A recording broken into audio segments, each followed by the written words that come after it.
আসসালামু আলাইকুম। প্রতি বছরই আমরা আমাদের মসজিদে ইফতার দিয়ে থাকি।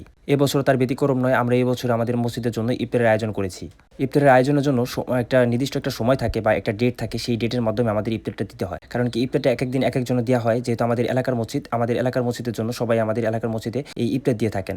যেহেতু আমাদের ডেটটা পড়েছিল ১৪ রোজায়। আর এই ১৪ রোজার আগে বা পরে আমাদের ইফতার দেয়া যাবে না। কারণ কি আমাদের যে নির্দিষ্ট ডেট দিয়েছে মসজিদ থেকে সেই ডেটের মাধ্যমে আমাদের ইফতারটা আয়োজন করতে হবে। তাই আমাদের যে কথা সেই কাজ আমরা সুন্দর করে আমাদের সেই ১৪ রোজার জন্যই আমরা আয়োজন নিয়েছি এবং কি আমাদের যেই পাতলা খিচুড়ি আমরা প্রতি বছরই দিয়ে থাকি মসজিদের জন্য আয়োজন করে থাকি, এই বছরও আমরা আমাদের পাতলা খিচুড়ির জন্যই আয়োজন করেছি মসজিদের জন্য। সবাই মিলে যেহেতু আমরা আমাদের মসজিদে ইফতার করি আর ইফতারের সময় যে আনন্দ ফুর্তিটা পাওয়া যায় সেই আনন্দ ফুর্তিটা অন্য কোনো জায়গায় পাওয়া যায় না। যেহেতু আমাদের মসজিদে ইফতারের ডেট পড়েছে ১৪ রোজায় আর আমরা এই ১৪ রোজায় আমাদের ইফতারের জন্য সমস্ত কিছু আয়োজন করেছিলাম গতকালকে সকাল থেকে আমরা সমস্ত কিছু বাজার করে আমরা রেডি করে রেখেছিলাম এবং কি আমাদের এই ব্লেন্ডার করে রেখেছিলাম যাবতীয় যে মশলাপাতিগুলো আছিল সেই মশলাপাতিগুলো আমরা ব্লেন্ডার করে রেখেছিলাম যাতে আমাদের তাড়াতাড়ি করতে সুবিধা হয়।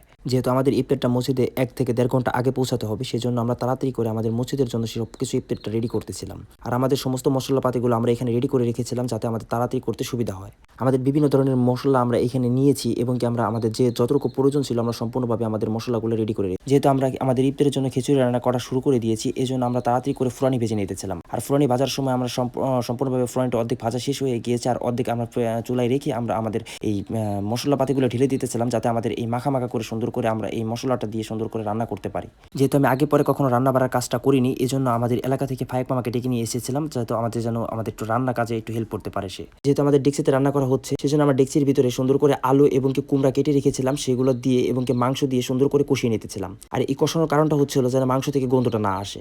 পরবর্তীতে মাংসটা মামা কষাচ্ছিলেন এবং কি আমি এই পাশ দিয়ে চাল আর ডালগুলো ধুচ্ছিলাম। যেহেতু রান্না বাড়ার কাজটা সম্পূর্ণভাবে ফায়েক মামা নিজেই করবেন এবং কি আমি পাশাপাশি মামার সাথে একটু হেল্প করার জন্য চাল ডালটা ধুয়ে দিতেছিলাম এবং কি আমরা যাতে তাড়াতাড়ি করতে পারি এজন্য আমি একটু হেল্প করে দিতেছিলাম। এই পাশ দিয়ে চালগুলো ধুচ্ছিলাম যাতে চালের যে ভিতরে ময়লাগুলো আছে এই ময়লাগুলো যেন না থাকে। এই পাশ দিয়ে দেখলাম মামা সুন্দর করে এই মাংসটা কষিয়ে ফেলেছেন। আর আমাদের মাংসটা সম্পূর্ণভাবে কষানো শেষ হয়ে গিয়েছে এবং কি আমরা পরবর্তীতে এই মাংসটা রাখার জন্য একটা ভান্ড প্রয়োজন ছিল। আমরা সেই ভান্ডটা নিয়ে এসেছি আর এই ভান্ডতে সুন্দর করে এই মাংসটি রাখতে হবে। পরবর্তীতে যেহেতু আমরা চাল ডালটা আগে ভাজতে হবে এই জন্য আমরা আগে এই মাংসটা ভেজে নিয়েছি। এই জন্য পরবর্তীতে আমরা সুন্দর করে এই গামলাতে সেরে নিতেছিলাম যাতে আমাদের এই মাংসটা পরবর্তীতে আমরা এই চালের সাথে মিশিয়ে দিতে পারি। এই পাশে সুন্দর করে এই মাংসটা আমরা গুছিয়ে দিতেছিলাম যাতে মামা জানে এই উঠাতে যেন সহজ হয় আর কষ্ট কম হয়।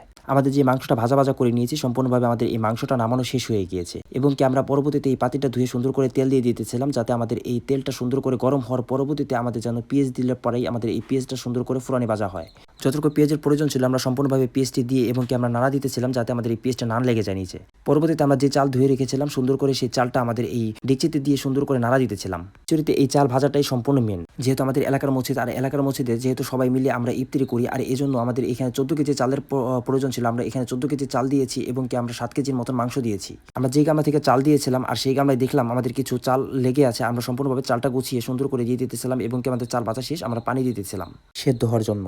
যেহেতু আমরা পানি দিয়েছি এবং কি পানি দেওয়ার পরবর্তীতে আমাদের মশলা দেওয়া হয়নি এই জন্য আমরা তাড়াতাড়ি করে মশলা দিয়ে দিতেছিলাম আর এই নাড়া দিয়ে দিতেছিলাম যাতে মশলাটা সম্পূর্ণভাবে আমাদের এই খিচুড়ির সাথে মিশে যায়। এই মশলাটা আমরা ব্যবহার করেছি যাতে আমাদের খিচুড়ি থেকে একটা এক্সট্রা একটা ঘ্রাণ বের হয় আর এই ঘ্রাণের জন্য সম্পূর্ণভাবে আমাদের এই মশলাটি ইউজ করা হয়েছে। যেহেতু আমাদের খিচুড়ি রান্নাটা পুরোপুরি শেষ হয়ে গেছে আর এর আগে আমরা ডাল দিইনি আর এখন আমরা ডাল দিব কারণ কি এখন যদি ডাল দিই তাহলে আমাদের এই ডালটা সেদ্ধ করে রেখেছিলাম আর এই সেদ্ধ করা ডালটা এখন যদি গুলিয়ে দিই তাতে আমাদের এই খিচুড়ির স্বাদটা অন্যরকমের হবে। আমাদের খিচুড়ি রান্না সম্পূর্ণ শেষ হয়ে গেছে। আপনারা সবাই আমাদের জন্য দোয়া করবেন, আল্লাহ যেন আমাদের রিজিকে বারাকা দান করেন।